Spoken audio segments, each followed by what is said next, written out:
Hello guys, सभी को मेरे चैनल पे स्वागत है। और दोस्तों, आज हम पढ़ेंगे कक्षा 10वीं विज्ञान। विज्ञान में हम देखेंगे रासायनिक विज्ञान। अध्याय 3 है, 2 छोड़ दिया दोस्तों, तो अध्याय 3 पढ़ते हैं। ये है अध्याय 3। दोस्तों, ये कक्षा 10वीं की विज्ञान है। धातु अधातु। धातु और धातु क्या होती है ये देखेंगे। तो दोस्तों, यहाँ पे बताया जा रहा है कि 9वीं कक्षा में आपने इसके बारे में पढ़ चुके हैं। तो गुण धर्म के आधार पर धातु और धातु में वर्गीकृत किया जाता है। अपने दैनिक जीवन में धातु और धातु के उपयोग पर विचार कीजिए। ये मतलब भौतिक गुण धर्म क्या होता है, धातु क्या होता है दोस्तों,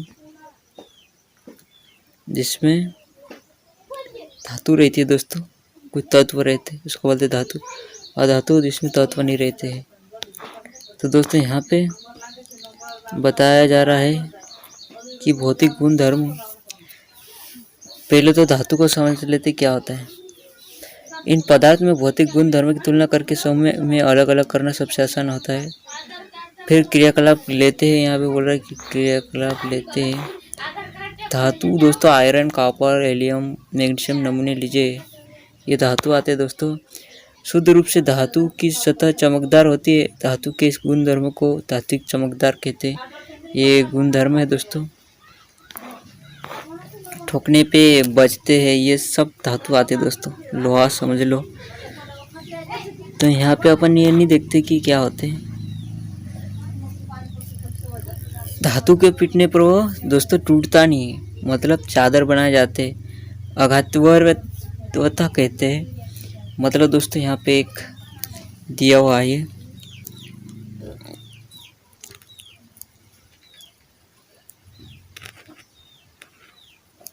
सॉरी,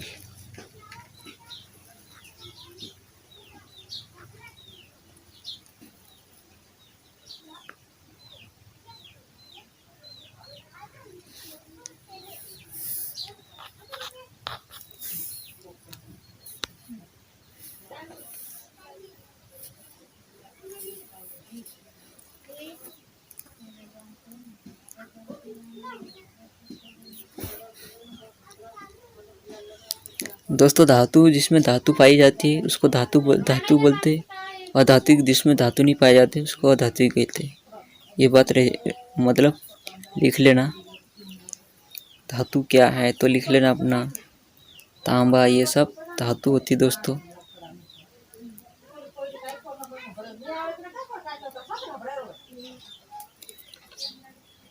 तो यहाँ पे दोस्तों, यहाँ पे मतलब धात्विक चमकदार पाई जाती है भौतिक गुण धर्म में। धातु कैसे हो सकती है ये मतलब भौतिक देखे तो, अगर आप पीटेंगे धातु पर तो वहाँ पे चादर बनाई जाती। इस घटना को बोलते दोस्तों आघात वर्धता। तो ये वाला याद रखना, आघात वर्धता क्या होती है। तो मैंने पहले तो मैं पेन सेट कर लेता हूँ। पेंट। तो दोस्तों बढ़ते हैं। हाथ से ही काम चलाना पड़ेगा क्योंकि पेन नहीं चल रहा है। तो क्या बोल रहा था मैं, धातु को पीटने पे धातु के भौतिक गुण दोस्तों।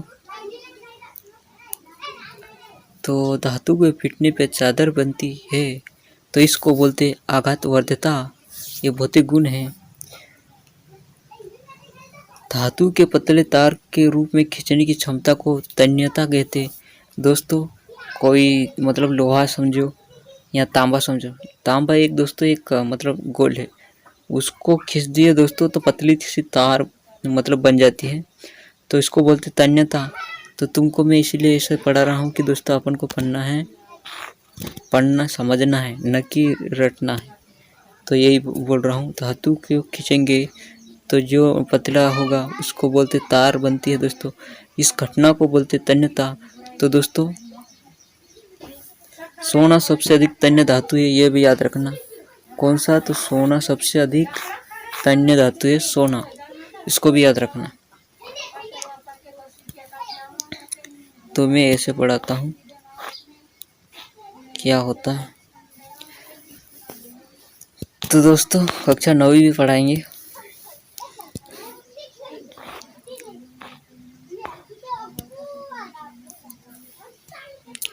दोस्तों यहाँ जब धातु किसी कठोर सतह से टकराती है तो क्या होता है? क्या वह कोई आवाज़ ध्वनि उन्हें ध्वनि कहते हैं?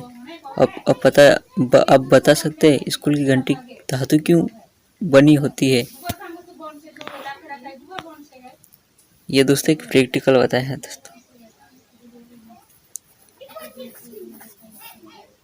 दोस्तों उसमें धातु गुण होता है, इसलिए बचती यही आंसर आएगा उसका। और धातु अनमेंटल मेंटल धातु बोलते मेंटल, पिछली कक्षा में अध्ययन कर चुके दोस्तों। धात्विक क्या मतलब? जिसमें धातु नहीं होती है दोस्तों, वो मतलब हवा जैसा मतलब बन जाता है। सल्फर है, कार्बन है दोस्तों, ये धातु नहीं है। जिसमें न तन मतलब क्या होता है दोस्तों, जिसको पीटने में ना आवाज़ होती ना कुछ तन्यता होती, कुछ नहीं होता है, उसको बोलते दोस्तों, क्या बोलते उसको? अधात्विक। तो यहाँ पे हाइड्रोजन आयोडीन दोस्तों, ये क्या मतलब, इसको अगर पानी में डाल देंगे दोस्तों तो मतलब गल जाएगा। ऑक्सीजन भी हवा होती है दोस्तों, हवा बन जाता है। हाइड्रोजन दोस्तों ये गैस है, बस यही। ब्रोमीन जैसे अधात्विक है। तो ये एग्जाम में याद रखना कि कौन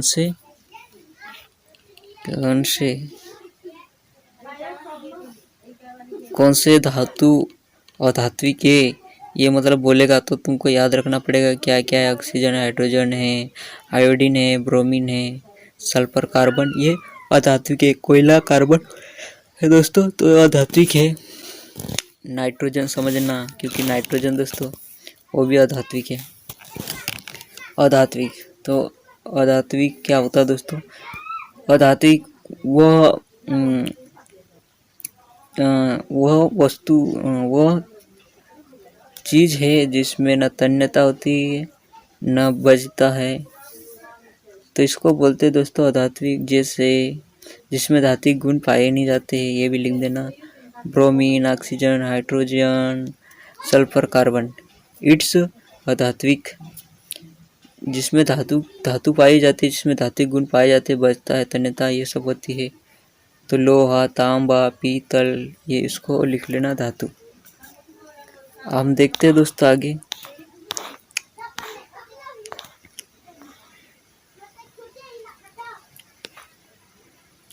धातु के भौतिक गुण वो लिख लेना, मैंने बताया था।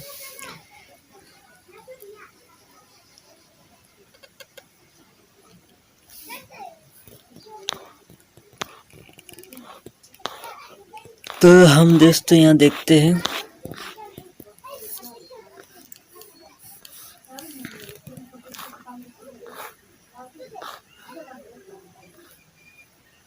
दोस्तों, प्रैक्टिकल करके बताया है, अपन उस पर ध्यान नहीं देंगे। भौतिक गुण हमने देख लिया धातु के क्या क्या होता है, उसको भी याद रखना। पढ़ना है स्मार्ट, ना कि पूरा पढ़ना है, नहीं तो बोर हो जाओगी। तो अपन को अब इसको छोड़ देना है, आगे बढ़ते हैं। इस प्रश्नावली को भी क्या बोल रहे हैं?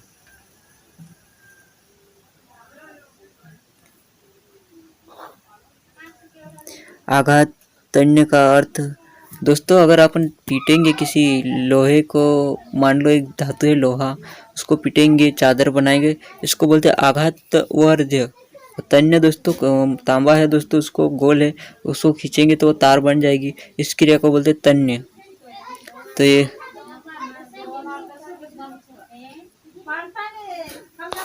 ऐसा याद रखना। धातु के रासायनिक गुण देखना है अपन को। रासायनिक गुण क्या है दोस्तों? तो दोस्तों helium, copper, iron, lead, manganese, zinc, sodium. धातु का वायु के दहन करने से क्या होता है दोस्तों? कुछ मतलब क्रिया होती है, जंग लग जाती है लोहे पे, ये धात्विक रासायनिक क्रिया आती है ना, लोहे पे जंग लगना, ये सब।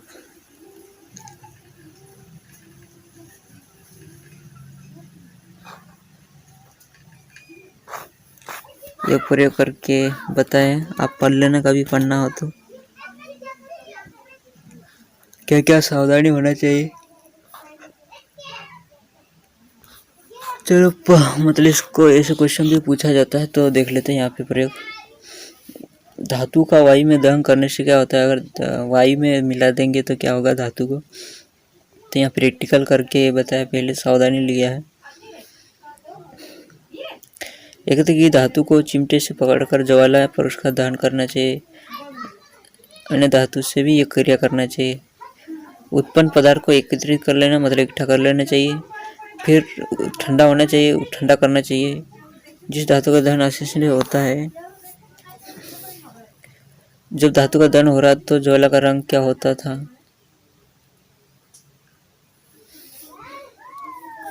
क्या उनके उत्पाद जल में घुलने से नहीं घुल जाता कि नहीं, ये बोल रहा है। लगभग सभी धातु ऑक्सीजन के साथ मिलकर संगत धातु की ऑक्साइड बनाती है। धातु प्लस ऑक्सीजन बराबर धातु ऑक्साइड। ये उदाहरण के लिए गर्म किया जाता तो ऑक्सीजन के साथ मिलकर काले रंग का कॉपर ऑक्साइड बनाता है। देख, कॉपर को अपन वायु में गर्म वायु में डालेंगे तो ये ऑक्सीजन के साथ मिलकर काले रंग का कॉपर ऑक्साइड बनता है। तो इसी क्रिया को बोलते हैं रासायनिक धातु की रासायनिक क्रिया।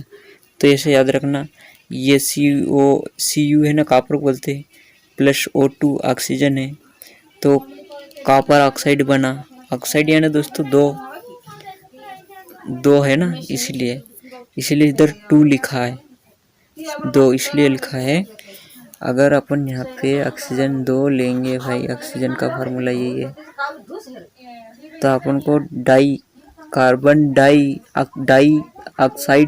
ऑक्साइड यानी दोस्तों 2, इसलिए।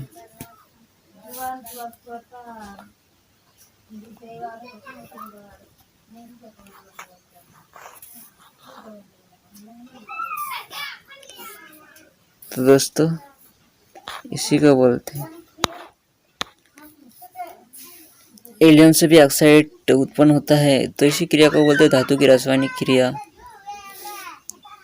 तो ये उभयधर्मी ऑक्साइड कहलाते, बोल रहे ना, इसको अच्छे से पढ़ना है। हम जानते हैं कि धातु ऑक्साइड की प्रकृति क्षारीय होती। धातु की जो ऑक्साइड की नेचर होगी वो क्षार होगी, लेकिन एलियम ऑक्साइड, जिंक ऑक्साइड जैसे धातु ऑक्साइड अम्लीय क्षारीय दोनों प्रकार के व्यवहार प्रदर्शित करते हैं। ऐसे धातु ऑक्साइड जो अम्ल तथा क्षार दोनों से अभिक्रिया करके, क्रिया या अभिक्रिया एक ही होती करके लवण जल प्रदान करते। तो ऐसे धातु जो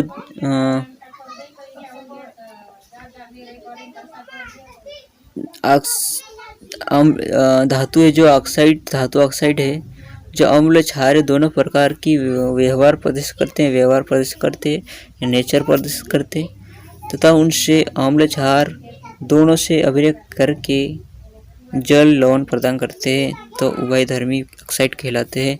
ये याद रखना, उभयधर्मी ऑक्साइड। इसी क्रिया को बोलते हैं उभयधर्मी ऑक्साइड। जल या लवण दोनों प्रदर्शित करते हैं अम्ल क्षार से क्रिया करके, है ना, तो इसको बोलते अवैधर्मी ऑक्साइड। ये याद रखना, रटना नहीं बार बार। तो लिख देना, उदाहरण के लिए एग्जाम में उदाहरण भी लिखेंगे तो अच्छा। Allium oxide plus hydrogen chloride, फिर इसको संतुलित कर देना इधर, तो फिर ये दोस्तों पानी दे रहा है इधर। पानी मतलब ऐसा फार्मूला लेना कि पानी अलग हो, है ना, तो पानी अलग हो रहा है, ये पानी दे रहा है। इसी क्रिया को बोलते दोस्तों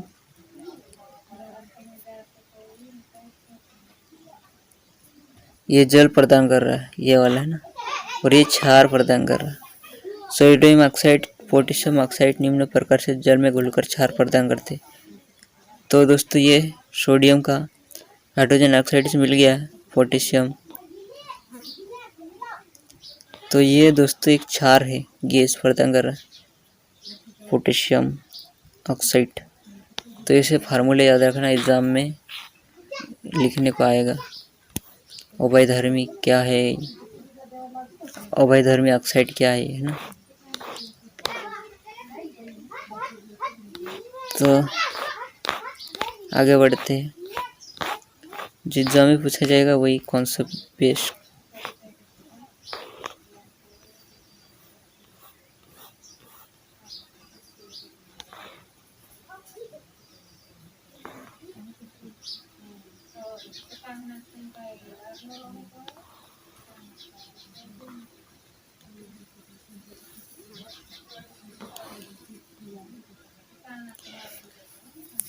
देख, धातु हाइड्रोजन गैस धातु ऑक्साइड उत्पन्न करते हैं। जो धातु ऑक्साइड जल में घुलनशील है, जल में घुलकर धातु हाइड्रोक्साइड प्रदान करते, लेकिन सभी धातु जल के साथ अभिक्रिया नहीं करते, ये याद रखना।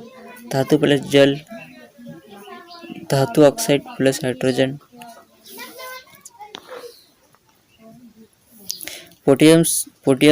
पोटेशियम और सोडियम ठंडे जल के साथ तेजी से क्रिया करते हैं, फिर सोडियम पोटेशियम अभिक्रिया तेज तथा उष्माक्षेपी होती है।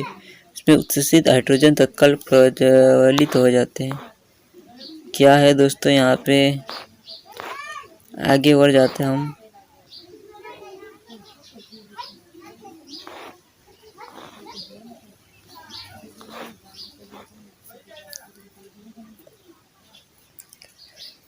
तो तुम्हें वो टेबल याद करना पड़ेगा पहले तो।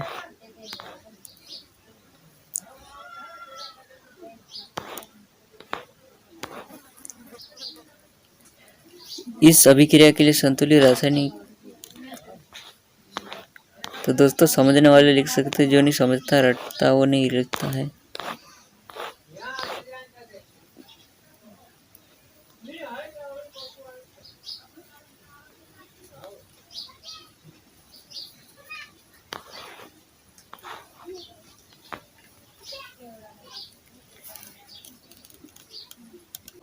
दोस्तों एक क्वेश्चन आ रहा है, धातु अधातु कैसे अभिक्रिया करते। अभिक्रिया मतलब दोस्तों क्रिया है ना, क्रिया करना। तो ऊपर की क्रिया कलब से अभिकर्म के साथ धातु की अभिक्रिया देखी होगी। तो दोस्तों जो ऊपर का जो क्रियाकलाप हो रहा है वो कभी देख लेना आपको टाइम मिले तो इस प्रकार की अभिक्रिया क्यों प्रदर्शित करती है। कक्षा 9 में इलेक्ट्रॉनिक विन्यास को स्मरण कीजिए। हमें जानना कि सहयोग कोष पूर्ण होने के कारण उत्कृष्ट गैसों की रासायनिक अभिक्रिया बहुत कम होती है, इसलिए हम तत्वों की अभिक्रिया को संयोजक कोष पूर्ण करने की प्रवृत्ति के रूप में समझ सकते हैं।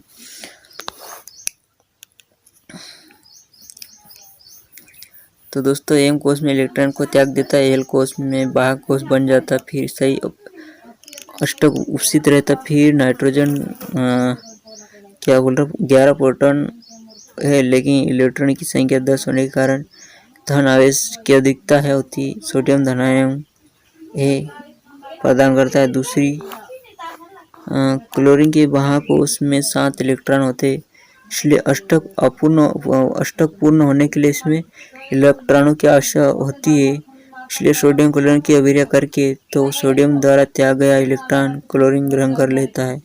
इलेक्ट्रॉन ग्रहण करके क्लोरीन परमाणु कई ऋण आवेश प्राप्त होता है, क्योंकि इसके नाभिक में 17 प्रोटॉन है।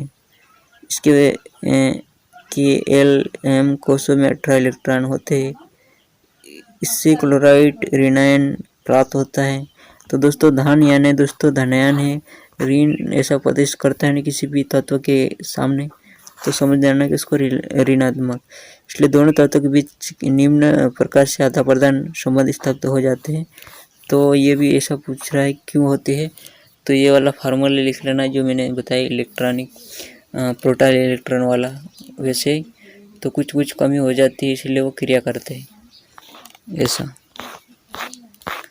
और जापान भी दे देना। दोस्तों उत्कृष्ट गैसें यहाँ हीलियम, नियॉन, आर्गन ये उत्कृष्ट है तत्व है। दोस्तों परमाणु संख्या कितनी है, हीलियम की 2 है, नियॉन की 10 है, आर्गन की 18 है। कोष में इलेक्ट्रॉनों की संख्या 2 2 2 के कक्ष में एल में 8 8 है, एम में 8, एन में नहीं है। धातु है sodium, magnesium, aluminium, potassium, calcium, इनकी परमाणु संख्या भी देख लेना। इसका स्क्रीनशॉट ले लेना आप, इसको याद करना पड़ेगा। तो दोस्तों यहाँ पे chlorine, sulphur, phosphate, chlorine, oxygen, nitrogen और धात्विक गैसें है, अधातु तत्व समझो। तो मैं पहले बता दिया था, 9वीं में भी पढ़ा होगा। मैग्नीशियम क्लोराइड का निर्माण कैसे होता है? तो दोस्तों यहाँ आयनिक यौगिक के गुण धर्म देखते हैं। आयनिक यौगिक कैसे होते हैं?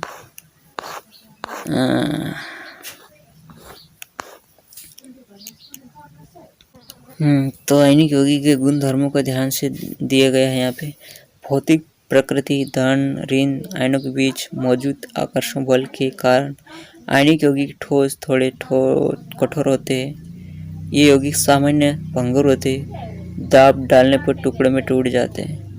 गलनांक कथनांक, आयनिक यौगिक का गलनांक कथनांक बहुत अधिक, आयनिक यौगिक हो उसका गलनांक कथनांक बहुत अधिक होता है, क्योंकि मजबूत अंतर आयनिक आकर्षण को तोड़ने के लिए ऊर्जा की पर्याप्त मात्रा की आवश्यकता होती है। घुलनशीलता, वेगयुक्त संयोजक यौगिक सामान्य जल में घुलनशील, केरोसिन, पेट्रोल आदि जैसे विलायक में अम्लीय होते हैं। विद्युत चालकता, किसी विलय में विद्युत के चालने के लिए आयनिक कण को गतिशीलता की आवश्यकता होती है। आयनिक यौगिक में जल विलय में आयन उपस्थित होता है। जब विलय में बहुत विलयन होगा, उसमें विद्युत धारा प्रवाहित हो जाती तो आयनिक विपरीत इलेक्ट्रॉन की ओर गमन करने लगते हैं। ठोस अवस्था में आयनिक यौगिक विद्युत का चालक नहीं करते, क्योंकि ठोस अवस्था में द्रव संरचना के कारण यौगिक आयनों की गति संभव नहीं है। आयनिक यौगिक गलित अवस्था में विद्युत का चालक करते हैं। गलित मतलब कुछ पदार्थों को गलने लगता है, उसको विद्युत का चालन करते हैं, क्योंकि गलित अवस्था में ठोस में नहीं करते दोस्तों। विपरीत आवेश वाले कणों के मध्य स्थिर विद्युत आकर्षण बल ऊष्मा के कारण कमजोर पड़ जाता है, इसलिए आयन स्वतंत्र रूप से गमन करते हैं, विद्युत का चालन करते हैं। ये इसका आंसर है दोस्तों। गुणधर्म है धातु की प्राप्ति यानी दोस्तों क्या होता है ये, मतलब अधिकतम बच्चे होगी प्राप्ति का मतलब समझते नहीं होंगे कि धातु को किस तरह से प्राप्त करेंगे, पाएंगे, पाना, ये सब। पृथ्वी की भूपट्टी, पृथ्वी की जो ऊपर की पट्टी है जहाँ पे हम रहते हैं, धातु का मुख्य स्रोत होता है। समुद्र जल में सोडियम क्लोराइड, मैग्नीशियम क्लोराइड आदि जैसे कुछ विलेय लवण उपस्थित हो रहे थे। पृथ्वी की भूपट्टी के पास प्राकृतिक रूप से पाए जाने तत्व या यौगिक को खनिज कहते हैं दोस्तों। कुछ स्थानों पर खनिज की कोई विशेष धातु की मात्रा में होती है, जिसे निकालना लाभकारी होता है। इन खनिज को आवश्यक कहते हैं। आवश्यक, पृथ्वी से खोद के निकालेंगे दोस्तों, इसको बोलते हैं आवश्यक। धातु का निष्कर्षण, धातु की सक्रियता श्रेणी के बारे में हम पढ़ चुके हैं, इसलिए आसानी से समझ सकते हैं धातु का निष्कर्षण कैसा होगा। धातु भूपट्टी में स्वतंत्र अवस्था में रहती है दोस्तों, यौगिक के रूप में मिलती है। नीचे पाई जाने का धातु सबसे कम अभिक्रियाशील होती है, स्वतंत्र अवस्था में पाई जाती है। उदाहरण के लिए सोना, सिल्वर जो भी है दोस्तों, तांबा देख लेना कहाँ पर है, ये सब अवस्था में पाए जाते हैं, पाए जाते दोस्तों। तो इतनी अधिक अभिक्रिया होती है कि वे कभी भी स्वतंत्र तत्व के रूप में नहीं पाए जाते। संक्रिय श्रेणी की मध्य धातु है जिंक, फेरिक ऑक्साइड।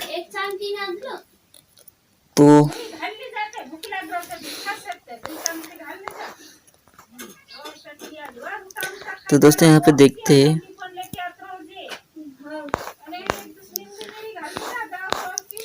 ये सारांश,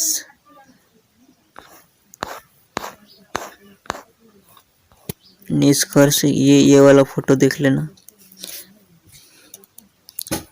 तो ये धातु की संक्रियता निष्कर्ष अभी देख, तो दोस्तों ये वाला फोटो ले लेना है ना, ये वाला।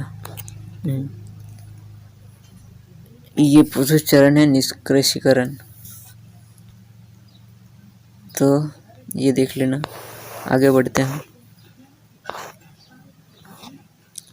अम्लों का समृद्धिकरण, पृथ्वी की खनिज अवस्था मिट्टी, तेल आदि जैसे अशुद्धता होती है, जिसे गैंग कहते हैं। गैंग किसे कहते हैं दोस्तों? पृथ्वी की खनिज अवस्था मिट्टी, रेत आदि जैसे कई अशुद्धियाँ पाई जाती है धातु में, इसको बोलते हैं गैंग। धातु के निष्कर्ष से पहले अयस्क से अशुद्धि को हटाना ही आवश्यक होता है। इसी को बोलते समृद्धिकरण या गैंग बोला जाएगा। सक्रियता श्रेणी के नीचे आने वाली धातु का निष्कर्षण, इसको देख लेना, आप देखना हो तो।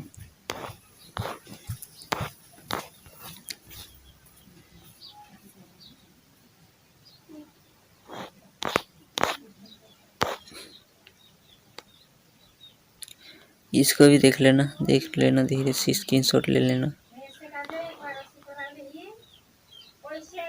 चलो मैं बता देता हूँ यहाँ कुछ।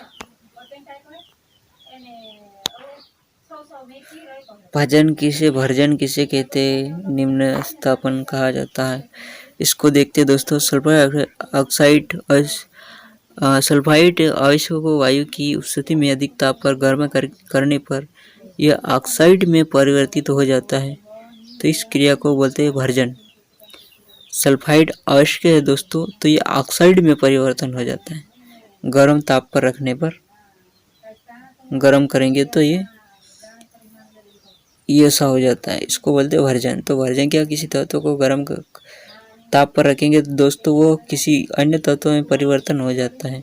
जैसे सल्फाइड अयस्क को ऑक्साइड में परिवर्तन होने की प्रक्रिया, यह भर्जन कहलाता है। कार्बोनेट अयस्क को सीमित वायु में अधिक ताप पर गर्म करके, कार्बोनेट जो अयस्क है उसको कम मात्रा में अधिक ताप में गर्म करेंगे तो ऑक्साइड में परिवर्तन हो जाता है, तो निस्तापन कहा जाता है। तो कार्बोनेट को कम मात्रा में कार्बोनेट लेंगे, इसको एक वायु में अधिक ताप पर गर्म करेंगे तो ऑक्साइड में परिवर्तन हो जाएगा, तो इसको बोलते निस्तापन। तो दोस्तों ये सा निस्तापन के लिए ये फार्मूला याद रख लेना। जिंक कार्बोनेट ये तापन क्रिया है, तो ऑक्साइड में परिवर्तन हो जाता है, ये देख लेना है ना।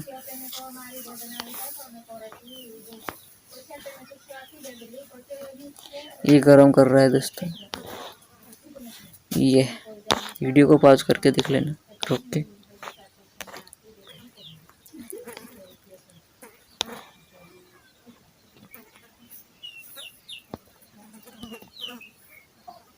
थर्मिट अभिक्रिया किसे कहते हैं, कभी कभी पूछा जाता है दोस्तों। ऐसे लगता है कि ये थर्मिट अभिक्रिया तो अभी तक मैं पढ़ा ही नहीं, ऐसा लगता है।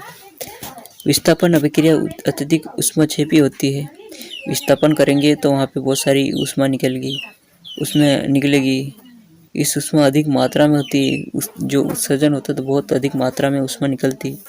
धातु गलित अवस्था में प्राप्त होता, फिर धातु गलने लगता है।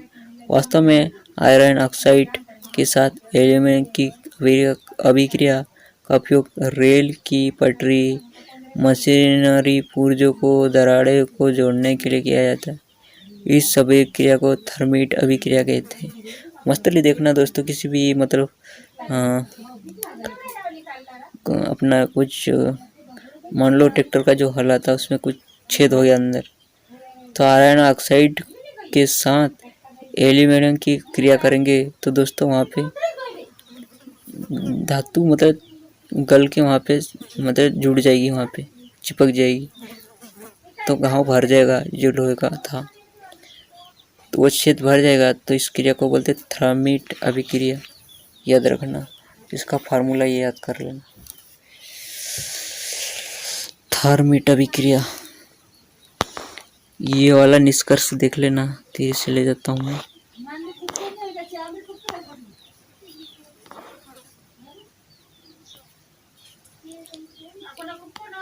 एनोड पंख क्या है ये देख लेना।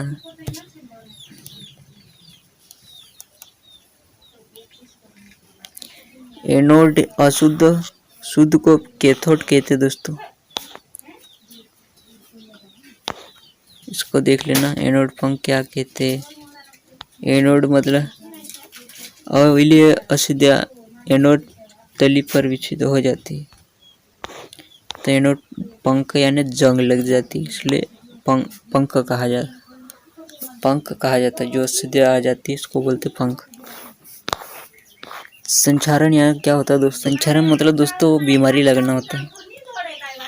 संचारण का मतलब होता है दोस्तों बीमारी, बीमारी लग जाती है।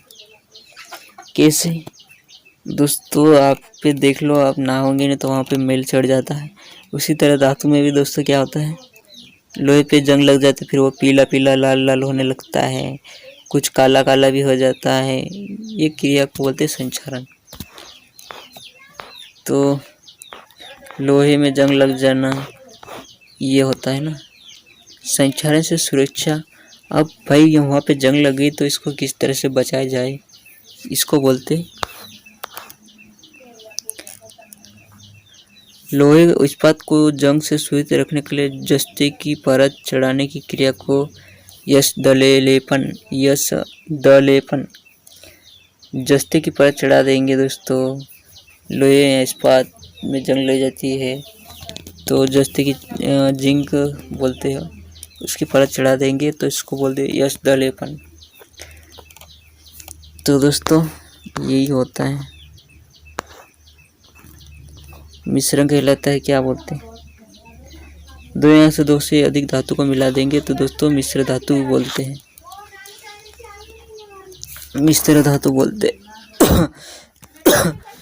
तो मैं सरल तरीके से पढ़ा रहा हूँ इसलिए तुमको अच्छा समझ में आ रहा होगा और तुमको लगता होगा कि सर तो बोर कर देते और दोबारा में पाठ भी खत्म हो गया और समझ में भी आ रहा है। तो मैं सरल तरीके से बता रहा हूँ और ऐसे पढ़ना चाहिए। मिश्र धातु क्या होगी, दो या दो से अधिक धातु को मिलाएंगे तो इसी को बोलते हैं, संगामी मिश्रण को ही मिश्र धातु बोलते हैं।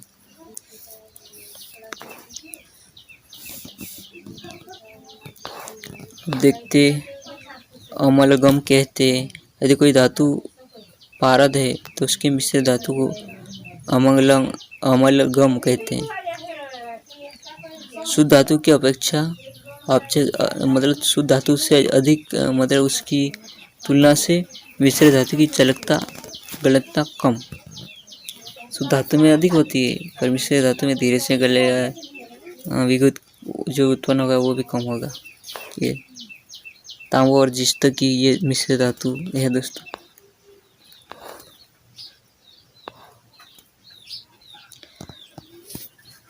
प्राचीन भारत में धातु कर्म का चमत्कार का हुआ 1680 में दिल्ली के लौह स्तंभ है दोस्तों, वहाँ पे हुआ था। कुतुब मीनार के निकट है दोस्तों, ये 8 मीटर ऊंचा।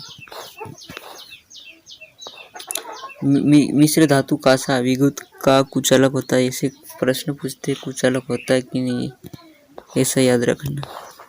तो दोस्तों यहाँ पे देखते क्या क्या है। ये वाला आइए आपने क्या सीखा ये पूछ रहा है।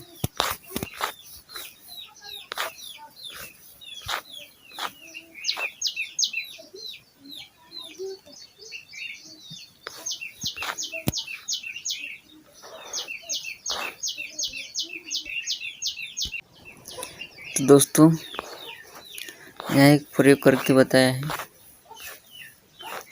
इस पार्ट भी खत्म ही हो चुका है। तो दोस्तों कक्षा 10वीं की अध्याय 3 था अपना धातु अधातु, तो ये अपना कंप्लीट हो गया दोस्तों। और इसमें ज़्यादा नहीं पूछा जाता है, भौतिक गुण पूछा जाएगा, रासायनिक कौन सा धातु है, कौन सा धातु तत्व है, ये पूछा जाएगा।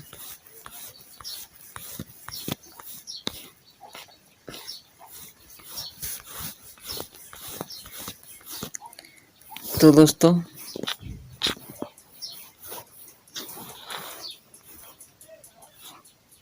पार्ट कंप्लीट होता है अपना। और संचारण का मतलब होता है दोस्तों बीमारी लगना। संचारण मतलब दोस्तों बीमारी लगना। संरक्षण यानी दोस्तों सुरक्षा कैसे बचाओ ये तो याद रखना। तो मिलते हैं अगले वीडियो में, और चैनल को सब्सक्राइब शेयर जरूर करना, मेहनत करना पड़ती है, अब तो फ्री में देखोगे। तो ठीक है, बाय।